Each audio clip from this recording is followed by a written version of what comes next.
Իմ քայլը դաշինքի 96-րդ համարը եղած եւ հետո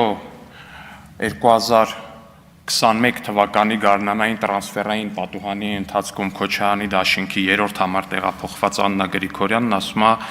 հեծը խլելու նախագիծ է։ Տիկին Գրիգորյան, իմ ընկալմամբ ձեր նոր թիմի առաջնորդը կամ թիմի նոր առաջնորդը, չգիտեմ, ոնց ուզում եք մեկնաբանեք կամ ընկալեք դա, կարա ձեզ հատորներով պատմի, թե կոնկրետ Հայաստանի Հանրապետությունից ինչն է խլել ու ումա տվել։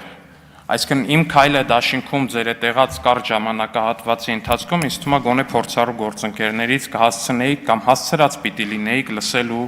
սովորել, թե ինչն են խլել, ումից են խլել, ոնց են խլել, օրինակ ԶՊՄԿ-ում այդ ոնց է էլի Վահե Հակոբյանի տենց ընտանիքը կամ տենց մերձավոր շրջապատը փայատեր դարել, ասենք Վահե Հակոբյան ԶՊՄԿ-ը, մի հատ ասեք էլի, այդ անուններն իրար կողք, մի հատ արտասանեք էլի, փորձեք հասկանանք։ Հա, իդեպ Վահե Հակոբյանի կուսակցությունից էիք, չէ՞, դուք նաև իմ բանի դաշինքում մտել, Քոչարյանի դաշինք մտել։ Վահե Հակոբյանը գնաց իր թիմով, բայց դուք էլի մնացիք, այսինքն մի հատ էլ թիմի ներսում եք ոնց որ տրանսֆեր եղել, ես ինչքան հասկանում եմ, Տիկին Գրիգորյան։ Ինչ բան։ Չի եղել տենց բան։ Չի եղել։ Հիմա կարա տենց այդ սուտը շարունակեք պնդել տենց ձեզ ենթակա որոշակի լրատվամիջոցներով, բաներով, բայց չի եղել տենց բան։ Շնորհակալություն։ Հա, պարոն